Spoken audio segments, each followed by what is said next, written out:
ये आपका क्या था? एंड फेज मैंने बताया था।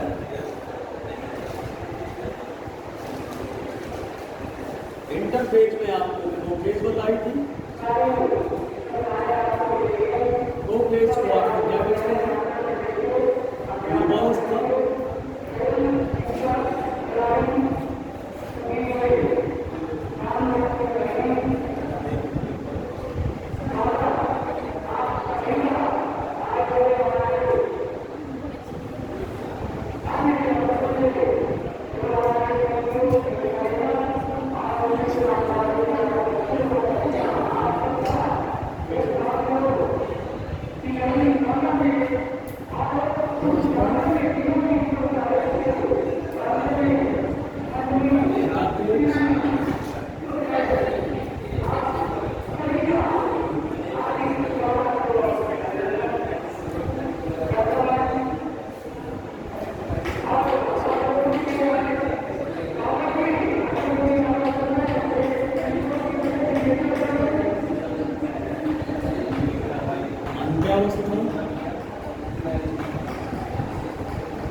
जो सेल साइकिल होता है हमारा, ये मैंने बता दिया था कुछ दिन भी कि सेल साइकिल में दो अवस्थाएं होती हैं।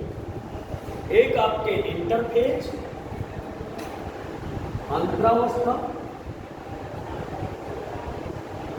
एक आपके एम फेज।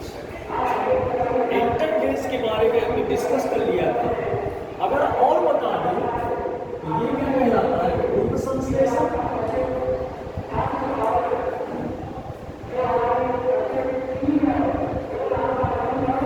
प्रीसिंथेसिस,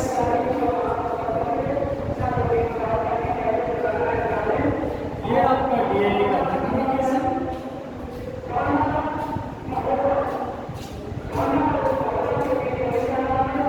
डीएनए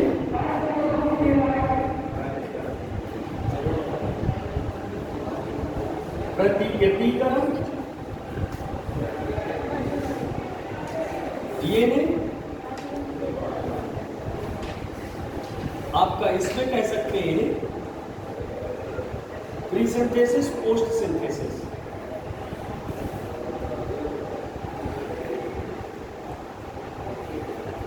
फर्स्ट संश्लेषण अर्थात प्रोटीन का संश्लेषण।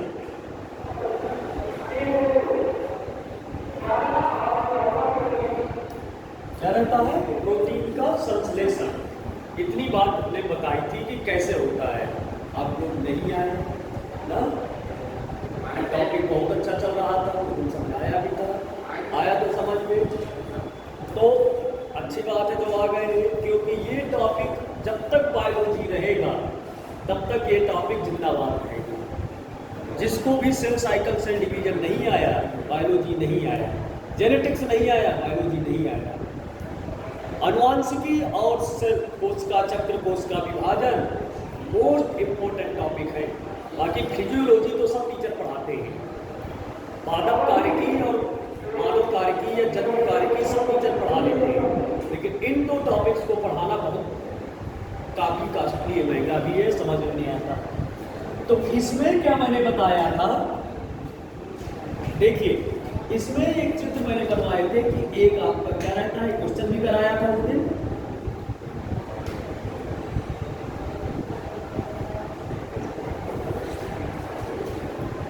ये आपका 2C रहता है, ये आपका 4C रहता है।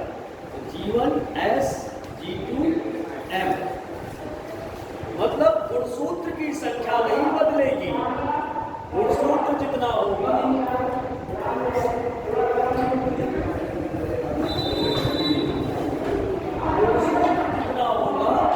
इतना ही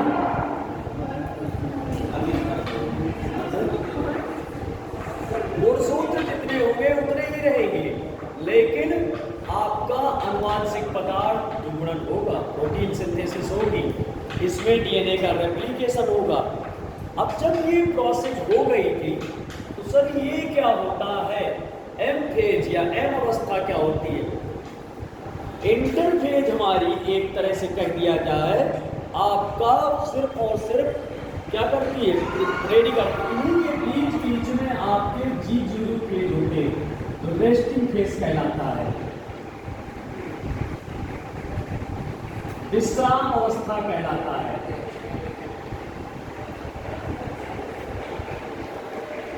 विश्राम अवस्था कहलाता है या विश्राम अवस्था कहलाता है।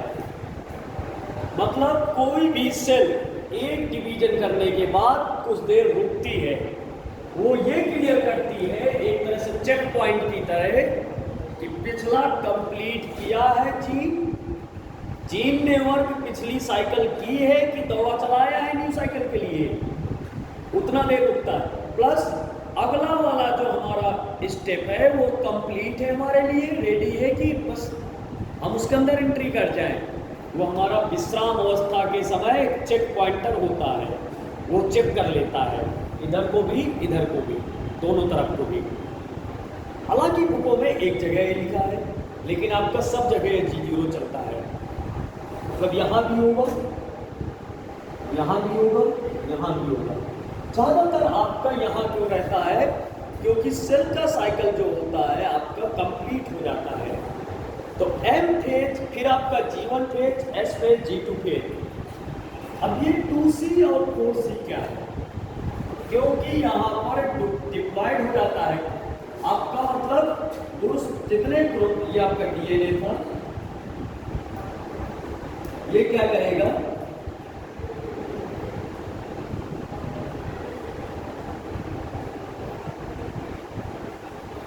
एक DNA से दो DNA बन जाते हैं, एक तरह से क्या कहता है रेप्लिकेशन हो जाता है। This is called semi conservative, अर्धसंरक्षी प्रतिकृतिकरण। अर्धसंरक्षी प्रतिकृतिकरण हाइब्रिड बनेगा। दो आपके आगे ये दो रहे, DNA के स्ट्रैंड है तो ये DNA के दो स्ट्रैंड आपके अलग हो गए, किससे? हाइड्रोजन बॉन्ड से। तो ये अपना साथी अलग बनाता, ये अपना साथी अलग बनाता। DNA के दो स्ट्रैंड अगर अलग हो जाते हैं तो अपने अपने साथी अलग बनाते हैं, फिर नहीं जुड़ते हैं। क्यों नहीं जुड़ते? क्योंकि ये रिप्रोडक्शन कर लेते हैं एक तरह से। रिप्रोडक्शन में तो नेचुरली है, वैसे भी सेल डिवाइड होती है तो फिर A T के साथ फिर नहीं जुड़ेगा, तो दूसरा T आएगा, A के साथ में दूसरा T जुड़ेगा, T के साथ दूसरा A जुड़ेगा। सपोज दैट, मान लीजिए ये A और T से जुड़े हैं ऐसे,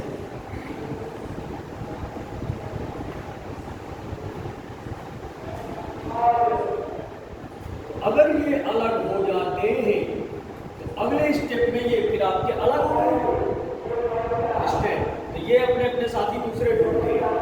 ये क्षमता होती है DNA के अंदर, DNA रेप्लिकेशन की क्षमता पाई जाती है। तभी तो कहते हैं DNA के अंदर अपनी जीरोक्स बनाने की क्षमता होती है मानसिक पदार्थ के अंदर। यही रीजन है। उसका रीजन ये है कि इनके बॉन्ड टूटते हैं, दोबारा फिर नहीं उसी में जुड़ते हैं। हाइड्रोजन के बॉन्ड टूट जाते हैं तो फिर नहीं जुड़ते, फिर दूसरी प्रक्रिया होती है, दोबारा नहीं बनते, फिर दूसरी बार बनेंगे दूसरे से, उसी से नहीं बनेंगे, उसी इलेक्ट्रॉन से नहीं बनेंगे, दूसरे से बनेंगे। ये DNA के अंदर होता है। और इसमें से कहाँ तक लिखा दिया था ये बता दिए थे सब, CONSG2 लिखाया था।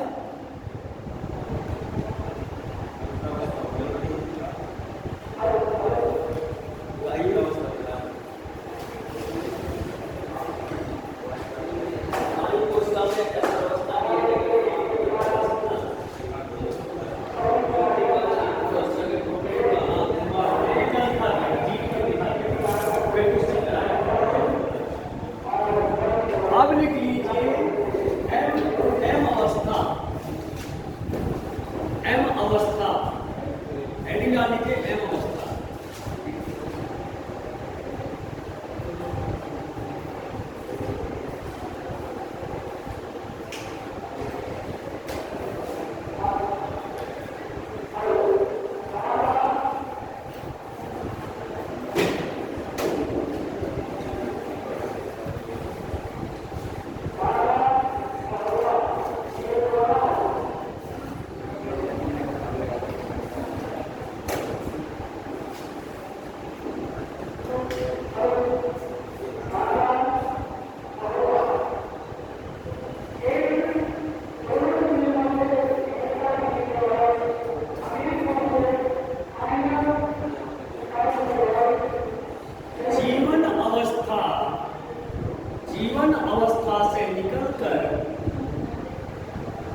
निकलकर निष्क्रिय अवस्था में पहुंचती है। जीवन अवस्था से निकलकर निष्क्रिय अवस्था में पहुंचती है, जिसे कोशिका चक्र की शांत अवस्था कहते हैं। जिसे कोशिका चक्र की शांत अवस्था कहते हैं।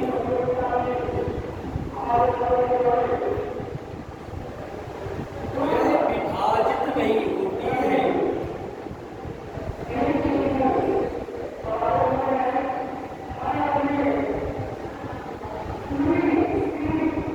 यह विभाजित नहीं होती है।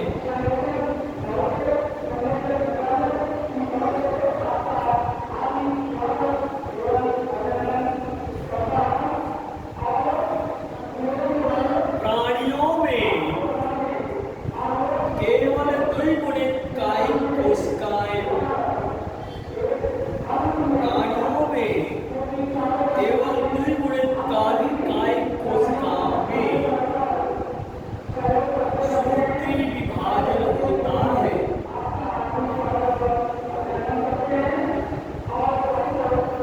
सूत्री विभाजन होता है।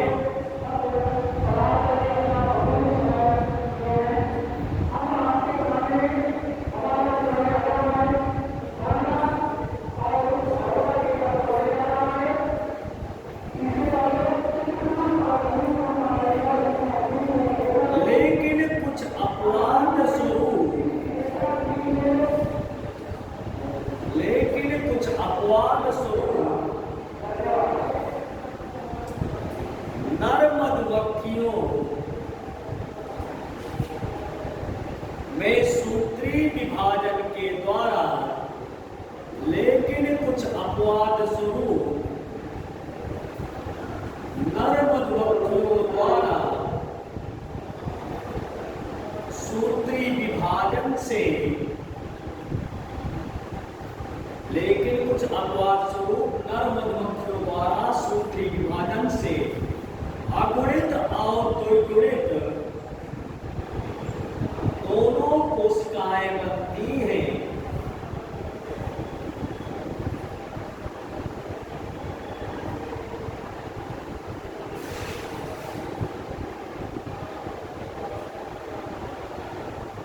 अब देखिए अगुणित और द्विगुणित क्या होता है बेटा। अगुणित बोले तो हैप्लॉइड। जब गुणसूत्रों की संख्या एक जोड़ी पाई जाती हो, अगुणित कोशिका कहलाता है। Single set of chromosome is called haploid. जब गुणसूत्रों की संख्या एक जोड़ी पाई जाती हो, अगुणित बोले तो n, और द्विगुणित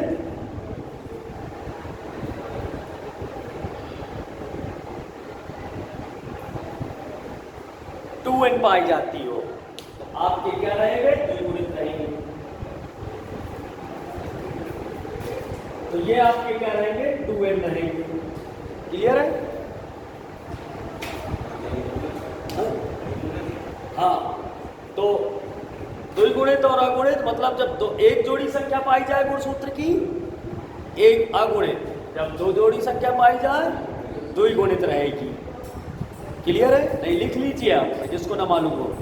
जब अगुणित में लिखिए, जब गुणसूत्र की संख्या एक जोड़ी पाई जाती है, जब गुणसूत्र की संख्या एक जोड़ी पाई जाती है, यह अगुणित कहलाती है।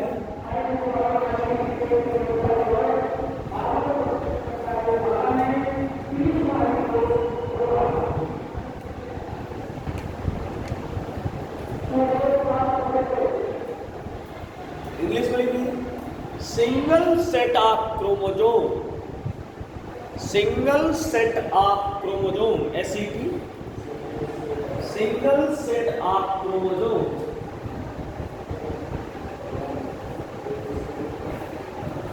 itself,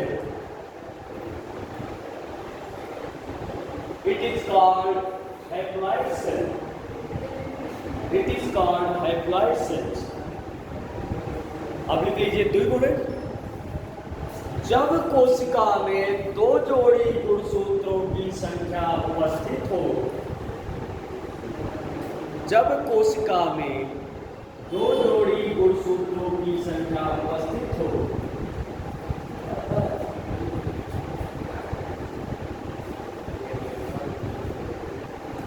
जब कोशिका में 2 जोड़ी गुणसूत्रों की संख्या उपस्थित हो तो यह द्विगुणित कहलाएगा।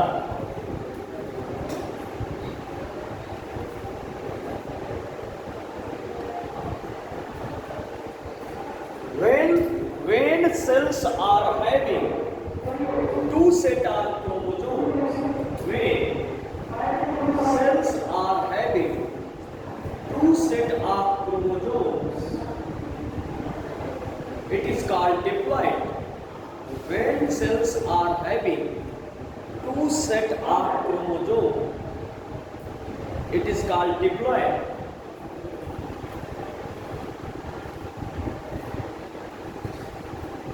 अब बेटा अगर कह दिया जाए जो एम फेज होती है वो कहाँ होती है? कैरियोकाइनेसिस की अवस्था में, और जो इंटरफेज होता है वो कहाँ होता है? साइटोकाइनेसिस में। अब कैरियोकाइनेसिस क्या है? What is karyokinesis?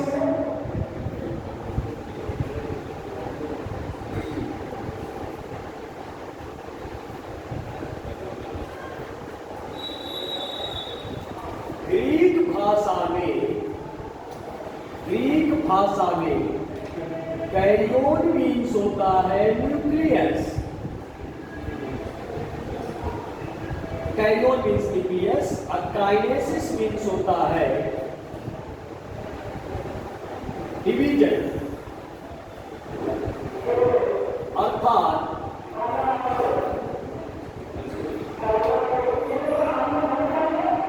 क्या हुआ? ऐसी विधि जो किसका विभाजन करती हो? लिखा केंद्रक का। ऐसी विधि जो केंद्रक का विभाजन करती हो क्या कहलाता है? कैरियोकाइनेसिस। क्लियर है?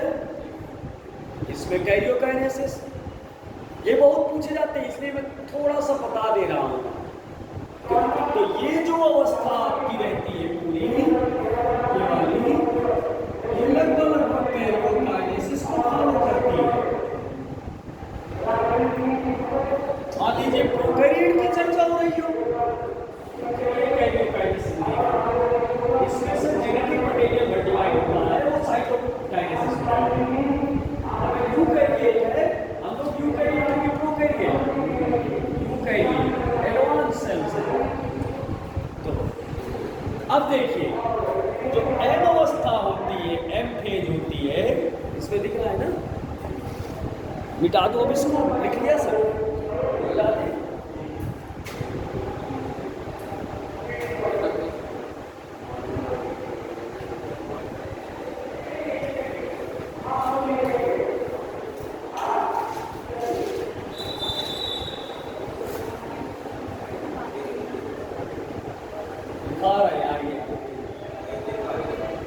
होगा एक्चुअली क्या रहता है, बहुत टफ टॉपिक है। जब से हमारे जयवीर ने कहा है कि थोड़ा सा बेसिक लेके चला करिए, आप सोचते हैं कि बच्चों को आता है सब, मैं स्टैंडर्ड पढ़ाऊं, यहाँ कुछ नहीं आता है।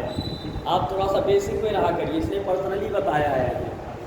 यहाँ बच्चों को ज़्यादा कुछ नहीं आता है, इसी वजह से बच्चे कम टिकते हैं। आप थोड़ा सिंपल बेसिक में ही रहा करिए थोड़ा थोड़ा। हम सोचते हैं कि इनको सब आता है, उड़ाएं इनको बिल्कुल। हाँ नहीं, तो इस वजह से हमारी सोच रहती है ना, बहुत सिंपल है। 9th-10th तो पढ़ लेते हैं बच्चे, 11th-12th 9th-10th का है, क्योंकि जब हम पढ़ाते थे, जहाँ पढ़ाते थे मालूम आयो, तो 9th-10th में हम बता देते थे 11th में सब, 11th-12th 9th-10th 11th सब बता दिया। उसको नीट के लिए ये नहीं बताना रहता था कि डिप्लॉयड हैप्लॉयड क्या है, क्वेश्चन क्या आएगा, कैसे सर बच्चे क्या पूछते सर ये क्वेश्चन करके लाए हैं हम आज, ये हमारे डाउट्स हैं, इसमें कौन सा आंसर रहेगा। बच्चे खुद क्वेश्चन करके लाते, फिर उस क्वेश्चन बेस्ड डिस्कशन होता था, एक तरह से डिस्कशन होता था। वैसे अगर प्रोडक्शन जो निकलना है वो यही निकलता है, लेकिन बेसिक कंट्रोल है। उस वजह से उसने कहा हमसे सर थोड़ा थोड़ा बताया करिए बेसिक का भी, जीरो से भी। तब हम बहुत स्लो स्पीड में, अब तो ठीक है ना, अब स्पीड स्लो बिल्कुल। अब हिंदी अंग्रेजी सब लिख भी देते हैं, स्लो स्पीड भी रखते हैं ना। इंग्लिश हिंदी देखो, इंग्लिश आप ऐसा ही लगने लगी। 11 में भगने की कोशिश करता था, 11 में पढ़ने आया था, भगने की कोशिश करता था। अभी भी भड़काया जाता है बच्चों को, तो बहुत इंग्लिश बोलता है, इंग्लिश से पढ़ाता है। हमारी इंग्लिश से डरिए नहीं आप, यही इंग्लिश अच्छी लगने लगेगी। अब कह रहा इंग्लिश अच्छी लगती है, अब 11 में भड़काया जाता था। अब देखिए जो एम फेज होता है बेटा, एम फेज में पहले आपका सूत्री विभाजन, एम फेज भी अगर 2 स्टेप पे हो जाता है, सूत्री विभाजन, अर्धसूत्री विभाजन। ये है क्या सूत्री विभाजन, इसकी चर्चा कर लेते हैं। पहले एक की चर्चा कर लेते हैं कि सूत्री विभाजन है क्या।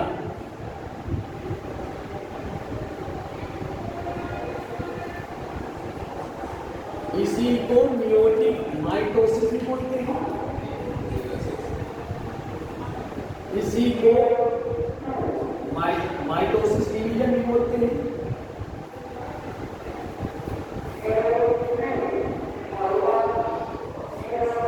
इक्वेशनल डिवीजन भी बोलते हैं।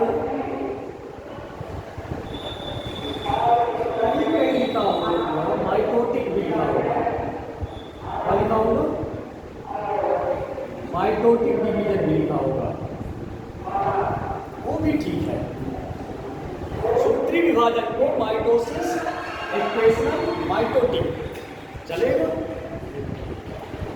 सूत्री विभाजन या समसूत्री विभाजन कह सकते हैं, समसूत्री विभाजन भी हो सकता है। ऐसा विभाजन जिसमें गुणसूत्र, गुणसूत्र सूत्र मतलब आपके क्रोमेटिक थ्रेड्स, उन्हीं को बोला गया है सूत्र, गुणसूत्र। ऐसा विभाजन जिसमें गुणसूत्र समान, समसूत्री विभाजन, गुणसूत्र समान रह जाते हैं। अब देसी रूप में समझ लीजिए, कभी ना बोलने वाला, एक कोशिका मान लीजिए डिप्लॉयड है, ये कोशिका है डिप्लॉयड है। अगर इसमें कोशिका विभाजन होता है, समसूत्री विभाजन, तो 2 कोशिकाएं बनेंगी, लेकिन गुणसूत्र हमेशा समान। ये कभी ना भूलने वाला है, बिल्कुल बेसिक। एक कोशिका, देखिए हमारा कंसेप्ट याद रहेगा, जीवन भर याद करोगे आप, हमको किसी ने पढ़ाया था सूत्री विभाजन, हमेशा याद रहेगा। ये नहीं पढ़ाते क्योंकि ये ट्रिके नहीं बताते। सम मतलब समान, जिसमें सूत्र समान, सूत्र मतलब गुण सूत्र, आपको ध्यान लगाना है, जिसमें सूत्र समान मतलब गुण सूत्र, गणित वाला सूत्र नहीं। हम तो बायोलॉजी पढ़ रहे हैं, हमारा सूत्र गुण सूत्र है, गणित वाला ध्यान रहेगा, नहीं आएगा ना। अब गणित का ध्यान न करिए, गणित सब बायोलॉजी नहीं, डॉक्टर नहीं रहेगा तो गणित क्या करेगा। तो ये सब एक कोशिका जो डिप्लॉयड है, 2n का 2, डिप्लॉयड को 2n, तो ये भी आपकी 2n हो जाएगी कि नहीं। मतलब जो हमारा विभाजन हो रहा है वो भी आपका इसी तरह होगा, होगा कि नहीं होगा। कैसे होता है, तो यहाँ पे कैरियोकाइनेसिस होता है। आपको मालूम है कैरियोन मीन्स न्यूक्लियस, काइनेसिस मतलब, ये भी बहुत पूछा जाता है, what is difference between karyokinesis and cytokinesis. 1 घंटे की क्लास में आप किसी को पढ़ाएंगे तो बस इतने में गुजार सकते हैं, साइटोप्लाज्म, मेम्ब्रेन, कैरियोकाइनेसिस, साइटोकाइनेसिस, इतना ही समझा दे बच्चे खुश, 9, 10 के 11 के। इतना बता दे अगर 9, 10, 11, 12 की क्लास में कि प्लाज्मा क्या है, मेम्ब्रेन क्या है, साइटोप्लाज्म क्या है, न्यूक्लियोप्लाज्म क्या है, प्रोटोप्लाज्म क्या है, कैरियो क्या है, इतने में बच्चे खुश। यार तो बहुत नई चीजें, क्योंकि यहाँ पढ़ाते नहीं, छपाते जाता है। छाप लो। इमला वाली कहानी जानते ना? हाँ, इमला, शुद्ध इमला चलता है, तो इमला मत पढ़िए आप, पढ़ने तो कैरियो का। अब ये 4 स्टेप में पूरा होता है। देखिए आपका 4 स्टेप में कैसे। पहला स्टेप जो बताया था मैंने आपको, प्रोफेज।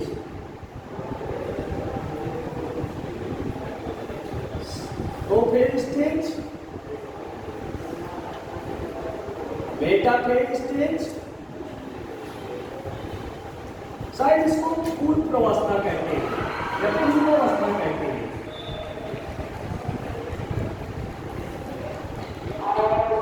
मध्यावस्था से इसको बोलते हैं।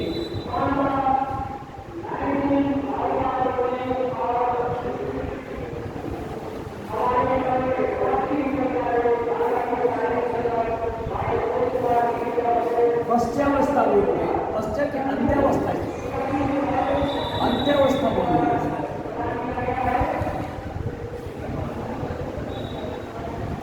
देख मैं समझाऊंगा थोड़ा सा भी। अंत्यावस्था, इसको आपको टीलोफेज कहते हैं।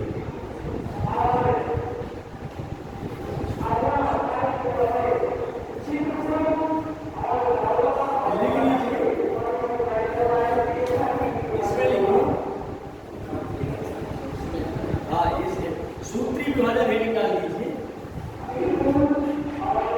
पश्चावस्था ये कहलाती है, अंत्यावस्था उल्टा हो गया।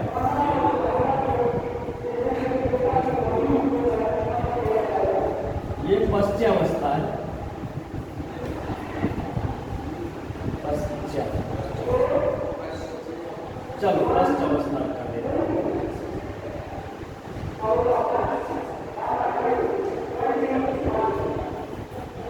लिख लीजिए। सूत्री विभाजन के दौरान हिंदी कभी कभी बिंदी लगा देती है।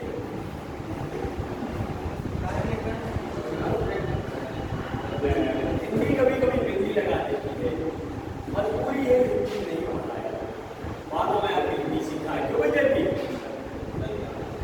इंग्लिश का कभी नहीं गलत होता है, कभी नहीं। इंग्लिश कभी नहीं गलत होता है, हिंदी कभी कभी, हालांकि बहुत सुधार आया है पहले की अपेक्षा ना।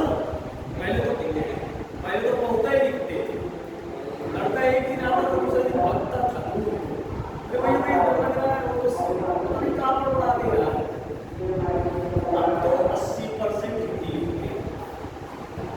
अब दो चीजें, क्योंकि माता की डिमांड है, हिंदी नहीं पढ़ाओगे बच्चा नहीं पढ़ेगा। 80 तक में नहीं पढ़ता हिंदी, अगर नहीं पढ़ा 80 तक में हिंदी लिख रहा है।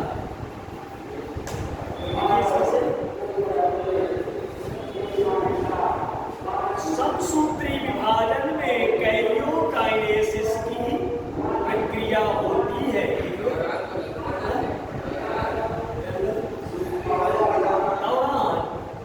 कैरियोकाइनेसिस की प्रक्रिया होती है। कैरियोकाइनेसिस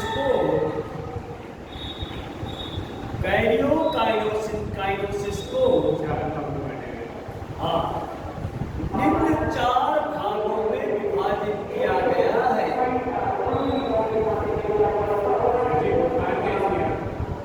लीवर कैसा है? लीवर कैसा है? खाया है दवाई, खराब भी आती हो। तुम्हारा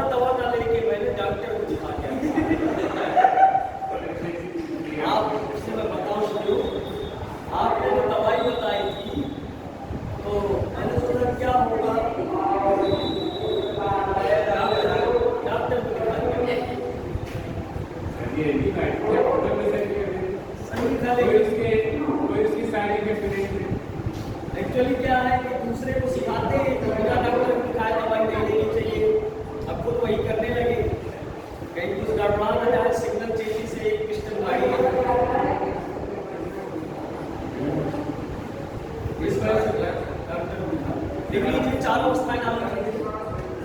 काइनेसिस की ये चार अवस्थाएं हो जाती हैं आपकी। पहले निकाल लीजिए पूर्वावस्था।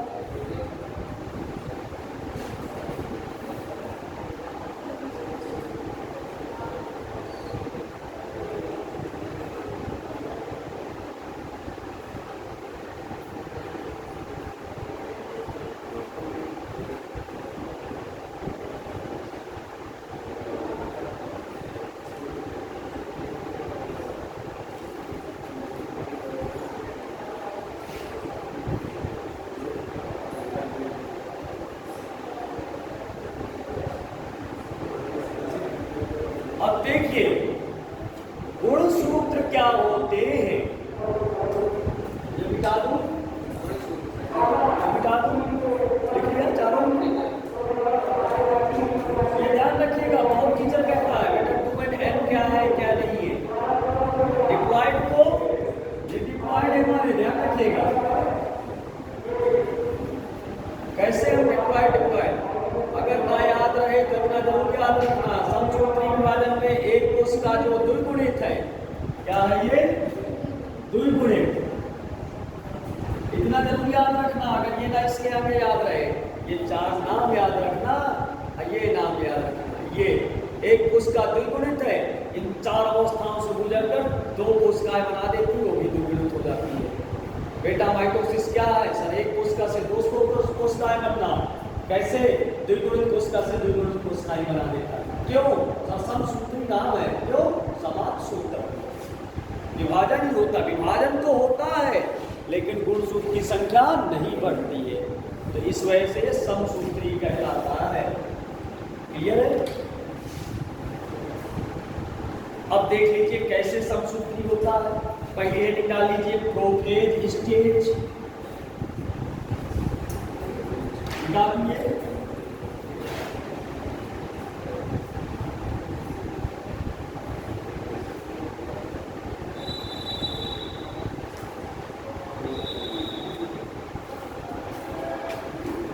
पूर्वावस्था प्रोफेज स्टेज,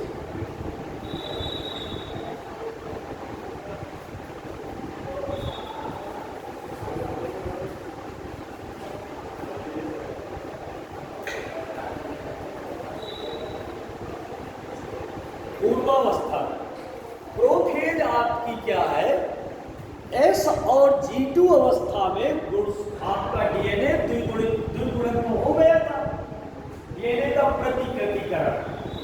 तो एस और G2 के बाद जो अवस्था होती है उसमें गुणसूत्र तो गुथा हुआ रहता है, द्विगुणन की वजह से कंडेंस रहता है, संघनित रहता है, उलझा हुआ रहता है। बहुत सारे एक थे दो हो गए हैं, वैसो जगह नहीं होती है, 10⁻⁻⁶ रहता है न्यूक्लियस, और डीएनए 2.2 मीटर होता है बताया था, वैसो जगह डिब्बिया में बंद बिल्कुल बैठा है गुंडी मारे, वो जगह ही नहीं है। जैसे इतना बड़ा तार ले लो, इतना बड़ा तार ले लो बताया था, इतना छोटा सा न्यूक्लियस है, उसको कैसे भी लपेट के बंद कर रहे हैं, ऐसे बैठा है पूरा संघनित। अब किससे संघनित रहता है?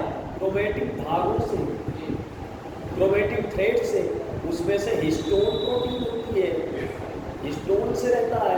और जहाँ पे डीएनए कम आपका यूक्रोमेटिन, जहाँ पे डीएनए ज़्यादा वहाँ पे हेट्रोक्रोमेटिन, आपको मालूम है जहाँ बैंड डार्क वहाँ यूक्रोमेटिन, तो वहाँ आपका अनुलेखन कम होगा, प्रतिकृतिकरण कम होगा, जहाँ बैंड ज़्यादा वहाँ पे अनुलेखन ज़्यादा होगा, प्रतिकृतिकरण ज़्यादा होगा। तो प्रोफेज अवस्था में हमारा क्या करता है, इंटरफेज में आने के बाद ये जो डीएनए आपके थे ये पेयर बनाने लगते हैं, एक तरह से अनुवांशिक पदार्थ एक दूसरे से जोड़े बनाने लगते हैं। क्लियर है? जोड़े बनाते हैं और क्या क्या करते हैं, इन्हीं के अंदर आपके गुणसूत्र जीन डीएनए एक दूसरे से एक्सचेंज होते हैं, बदलते हैं, क्योंकि सेंट्रोमियर से जुड़े भी होते हैं, ये बदलते हैं, एक तरह से क्रॉसिंग ओवर भी कर लेते हैं। प्लांट की कोशिकाओं में आपकी प्लांट ज़्यादातर जो प्रोसेस होती है, ध्यान रखिएगा, प्लांट कोशिका में माइटोसिस, एनिमल कोशिका में मियोसिस। ज़्यादातर जो कोशिश होती है आपकी प्लांट कोशिका में कौन सा, माइटोसिस। ऐसा नहीं कि नहीं होता है, मियोसिस भी होता है प्लांट कोशिका में रिप्रोडक्शन की स्टेज में। सोमैटिक बॉडी पूरी प्लांट सेल में आपका माइटोसिस, लेकिन रिप्रोडक्शन कहाँ, जैसे फ्लावरिंग प्लांट को चूज कर लेता हूँ मैं, फ्लावरिंग प्लांट को चूज करूंगा तो आपका आएगा क्या, microsporogenesis, megasporogenesis, via division, megaspores, microspores, microspores also called as pollen grains. उसमें से लघु बीजाणु जनन और गुरु बीजाणु जनन की विधियों के द्वारा विभाजन होता है इनमें। लघु बीजाणु में लघु बीजाणु और गुरु बीजाणु बने, और वो कैसे बनेंगे, लघु बीजाणु पण, गुरु बीजाणु पण, और गुरु बीजाणु और गुरु बीजाणु पण कैसे बनेंगे, वो आपके मेल और फीमेल ऑर्गन से आए थे, मेल और फीमेल रिप्रोडक्टिव ऑर्गन से आए थे। जब इनके द्वारा जनन होता है तब आपका मियोसिस बनता है। एक बच्चे ने भी क्वेश्चन पूछा था, एक दिन एग्जाम में आया है किसी के आपकी अगली में, कि वीट के 100 सीड बनने को, वीट गेहूं के, क्वेश्चन लिख देता हूं मुझे याद आ गया, गेहूं के 100 बीज बनने के लिए, एक बच्चे ने आके पूछा था बिल्कुल कि चाहे परीक्षा ले रहा हो हमारी, हालांकि ये माता के बच्चों का तो मैं आपको चैलेंज करता हूँ कि दम ही नहीं है कि हमें हरा दे, क्योंकि इतना बेस कमजोर है आप सबका, जिसे कहते हैं basic. 9th 10th 11th 12th biology में पढ़ा ही नहीं गई लगता है। क्यों? क्योंकि कुछ भी नहीं पढ़ते हैं, इस वजह से बेसिक नहीं पता है, वही पढ़ाते पढ़ाते हमारा समय निकल जाता है। गेहूं के 100 बीज बनने के लिए, 100 बीज नहीं, 100 बीज बनने के लिए कितने अर्धसूत्री विभाजन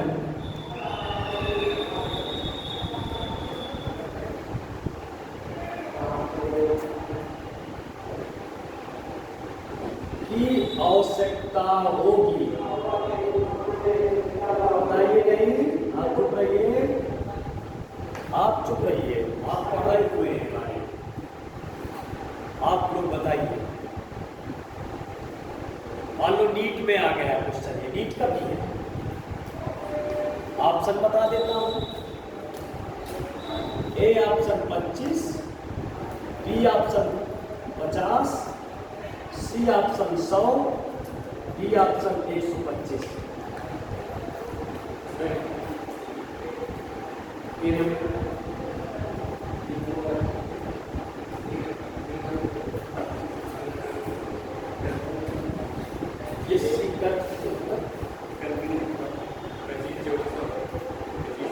इंटर भी पास बैठे, मुझे लगता है कोई एक इंटर का है वेरी इंटर ना, बाकी सब इंटर पास आ बैठे, कोई तो बीएससी करे भी बैठे, प्लस वन भाई हम बीएससी 3rd ईयर है, उसका फर्स्ट ईयर है, मेरा भी बीएससी भाग गया, मेरा बहुत बहुत मुश्किल पड़ेगा, बीएससी फर्स्ट ईयर पढ़ाई देख के हमारा भाग गया, लेकिन भक्ता नहीं तो ऐसा नहीं हुआ था, ये गारंटी थी। आयु में तो नंबर आते तो कुछ ना आता हो, हमारा क्लास सुनता बन रहे, उसके टीचर बने, जो मैं लिखा तो लिख ले, सुनता रहे, गानों में 10-15 मिनट पढ़ लेगा, ये हमारा गारंटी है, क्योंकि हम इतनी चीज़ें रोज काट पढ़ाते, इतनी चीज़ें चिल्ला के देते हैं, 4-6 महीने में उसके पल्ले भेजे में जाते ही जाता है, ऐसा नहीं हो, छापा नहीं चलता है। आज 1 घंटे की क्लास में 3rd सेमेस्टर में 55 मिनट, 5 मिनट में 2-4 लाइन लिखाई, पहले तो बस मैंने कहा आप जाओ, किसी बताइए, अभी मैं संतुष्ट नहीं हूँ, तभी नहीं कुछ कह रहा हूँ मैं, कोई ये कह रहा है, कोई अब अगर हूँ संतुष्ट तो बताइए कैसे, मैं संतुष्ट हूँ आपसे, बताइए कैसे। नहीं आता बताओ। ये नंबर सही है, आप बताएं। सभी सही, सभी कह रहे हैं ये नंबर सही है।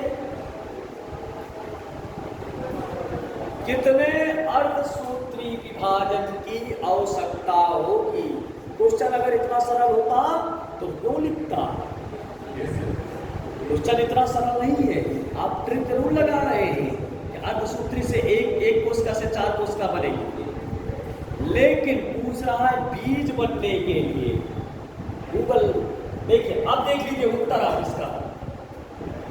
लघु बीजाणु जनन के द्वारा, मैंने अभी कहा है लघु बीजाणु जनन में क्या होता है? अर्धसूत्री विभाजन। तो एक कोशिका से कितनी कोशिकाएं बन जाएंगी? 4 बनेगी। तो हमें नर जो मिलेगा परागकण कितने मिल जाएंगे? 25 बार विभाजन करेगा तो कितने हो जाएंगे? 100 हो जाएंगे। तो नर हमें कितने मिल गए? 100। मादा भी तो चाहिए हमें, तब तो सीड बनेगा बीज, कि बस नरे वर्ष बन जाएगा। क्यों भाई? तो 25 विभाजन तो अर्धसूत्री नर के लिए हो गया। नहीं आया समझ में? अर्धसूत्री 25 बार तो किसके लिए हो गया? नर के लिए। वर्क नहीं हुआ।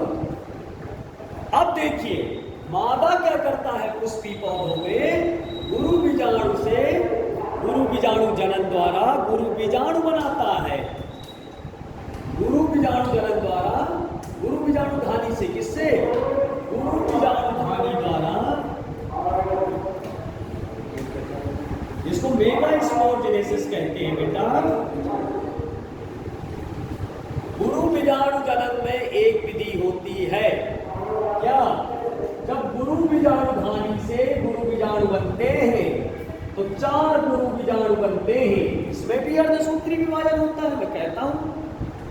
तो 25 धन 50 हो जाना चाहिए, लेकिन इसमें क्या होता है? 3 आपके नष्ट हो जाते हैं। गुरु बीजाणु नष्ट होते हैं कि नहीं? 3 गुरु बीजाणु नष्ट हो जाते हैं। बताया था 1 is a functional megaspore, 3 are degenerate. 1 functional, 3 degenerate हो जाते हैं। एक क्रियात्मक गुरु बीजाणु बचता है, 3 नष्ट हो जाते हैं। फिर आगे चल के उसमें माइटोसिस हो। तो हमें कितने गुरु बीजाणु बनने चाहिए? 100। तो मतलब 100 विभाजन अर्धसूत्री करेगा, तब तो 100 मादा आएंगे। तो 100 धन 25 बराबर 125 विभाजन होगा। अब जब ये एक गुरु बीजाणु बनेगा क्या करता है? फिर ये माइटोसिस करता है। इसका मतलब 12th का 2nd चैप्टर नहीं पढ़ा अच्छे से। हाँ, एक्सप्लेनेशन, अरे भाई उसको अच्छे से नहीं पढ़ाया गया। बीएससी के 2nd सेमेस्टर को भी अच्छे से नहीं पढ़ा है। इसका मतलब 2nd सेमेस्टर तो आपकी प्लांट वो आपकी कहलाती है embryology, father of embryology P Maheshwari, Panchanan Maheshwari Rajasthan university से थे। तो अब देखिए जब ये 125 बन गया, ये फिर आगे चल के एक गुरु बीजाणु बनाता है। इसी से फिर आपकी एक अंडाणु और 2 सहायक कोशिकाएं, जिन्हें सिनेप्टिक्स कहते हैं। बीच में पोलर न्यूक्लियाई, ध्रुवी केंद्र, नीचे आपकी एंटीपोडल सेल्स। ये भी बहुत पूछा जाता है, एंटीपोडल सेल्स। आपसे बता दूं, इसी से रिलेट कर रहा है क्वेश्चन, इसे ऐसे बताया है मैंने। कल एक क्वेश्चन कराया था, आज एक बताया। कैसे इस तरह क्वेश्चन आते हैं। अभी बैक्टीरिया वाले बताऊंगा कि एक कप आपका 1 घंटे में भर जाता है, तो आधा कप कितनी देर में भरेगा। इस तरह के बताऊंगा क्वेश्चन। अभी है तो चलिए, तो जब ये अब इसमें एक क्वेश्चन और आता है।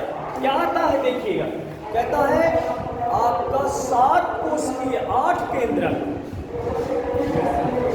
ये कैसे हो जाता है? होने चाहिए। देखिए माइटोसिस हुआ इसमें तो 1 से 2 बनी, 2 से 4, 4 से 8 बनी। नारियल का पानी जो पीते हैं ना वो न्यूक्लियस है, पी रहे हैं आप। नारियल का पानी क्या है? केंद्रक है, सब पी रहे हैं आप। एंडोस्पर्म का भाग है, गरी खा रहे हैं आप, भ्रूणपोष। गरी जो खाते हैं नारियल का पानी वो एंडोस्पर्म का न्यूक्लियस है, उसका पानी। पूरे न्यूक्लियाई, थाउजेंड्स ऑफ न्यूक्लियाई, तभी उससे ताकत मिलती है। कहते हैं बहुत ताकतवर होता है नारियल का पानी पी। भैया जब डायरेक्ट DNA RNA पियोगे, न्यूक्लियस खाओ पियोगे तो ताकत तो मिलेगी ही मिलेगी, क्यों ना मिलेगी? तो हाँ ट्रेन होता है। कैसे देख लीजिएगा, जब ये विभाजन करता है एक आपका नर इससे जुड़ जाता है नाम से, तो ट्यूबल हो जाते हैं। तो ये क्या हो गया? एक फर्टिलाइजेशन हो गया। और दूसरा फिर एक बचा हमारा, लेकिन यहाँ केंद्रक हमारे 2 हैं, 2 कोशिकाएं हैं, तो इसके ऊपर एक लेयर बन जाती है जिसे सेंट्रल सेल कहते हैं। क्या कहते हैं? Central cell. तो एक केंद्रक आएगा, इसके अंदर घुस जाएगा। तो यहाँ क्या थे? 2n, केंद्रक आया तो n, तो क्या हो गया? 3n। तो यही डबल फर्टिलाइजेशन कहलाता है, यही आपका ट्रिपल सेल कहलाता है। इसी तरह आपका तो ये गुणसूत्र की संख्या यहाँ क्या हो गई? 3n हो गई। कभी कह दिया जाए 3n कैसे हो जाती है? निषेचन हुआ तो 2n ही होना चाहिए। तुम झूठ बोल रहे हो, 3n हो ही नहीं सकती। पूछ लेता है पत्ती में 22 है, अब भ्रूणपोष में गुणसूत्र की संख्या 33 होगी। समझ रहे हैं आप? इस तरह करके आपका वो कंप्लीट होता है। इस चैप्टर को पढ़िएगा, जिसके पास जो किताब कापी हो। नहीं आया ना? हाँ तो नहीं आया तो बहुत कॉन्सेप्ट क्लियर है। लघु बीजाणु जनन के द्वारा आपका अर्धसूत्री विभाजन होता है, तो लघु बीजाणु कितने बनेंगे? 4। मैं कह रहा हूं 25 बार विभाजन होगा तो 100 लघु बीजाणु बनेंगे कि नहीं होंगे? तो 100 बार मिल गए हमें। अब मादा मिल गए। मादा में आपको गुरु बीजाणु का नियम होता है कि गुरु बीजाणु धारी से जब गुरु बीजाणु बनते हैं अर्धसूत्री में, तो 4 बनते हैं अर्धसूत्री विभाजन में, 3 नष्ट हो जाते हैं। ये नियम होता है पौराणिक काल का। ये शुद्ध तरीके से नियम हुआ है, इसमें मेरा कोई उसमें दोष नहीं है। 3 नष्ट हो जाते हैं, हर बार एक ही बचता है। क्यों नष्ट हो जाते हैं? क्योंकि नीचे का भाग जो होता है बहुत जल्दी विभाजन चालू कर देता है। ये सीरियल में स्टैक लगे, जैसे पानी यहाँ से आ रहा हो तो यही वाला सब खा पी जा रहा है, ऊपर आ ही नहीं रहा है। जैसे नीचे से आ रहा है, क्योंकि माइक्रोपाइलर से पूरा होता है। माइक्रोपाइलर से जो मान लो आम का पेड़ है, एक डंडी से जुड़ा है आपका फल, तो जहाँ से आ रहा है वहीं पर उसका डेवलपमेंट हो रहा है, बाकी वो सब नष्ट हो जा रहे हैं। उनको दे ही नहीं रहा, तुरंत विभाजन चालू कर रहा है। मतलब जितना पानी आ रहा, जैसे सीधी सी बात है, 4 खंड का मकान है, नीचे से मोटर चल रही है, सबसे नीचे वाला पानी सब खोल ले, नल, टॉयलेट, बाथरूम, लैट्रिन सब जगह सब नल खोल ले, जब जाएगा ऊपर नहीं जाएगा। तो इसके पास कितने बचते हैं? एक होता है, एक बचता है, तो एक बचेगा तो उसको 100 चाहिए, तो कितनी बार विभाजन करेगा? 100 बार करेगा बेटा ना। ये 100 बार करेगा, वो 25 बार, तो 100 भागे 125, तब वो 100 सीट बनेगी। अभी नहीं आया तो जिसके पास NCERT हो, जिसके पास NCERT हो, दूसरे चैप्टर को पढ़ लीजिएगा। लेफ्ट हैंड साइड में, राइट हैंड साइड में लिखा हुआ है NCERT 12 की कक्षा। ऑनलाइन भी मैंने बताई थी, पढ़ी हुई है हिंदी, उसको डाउनलोड कर लीजिए। बार NCERT नहीं हो रही, क्यों? इससे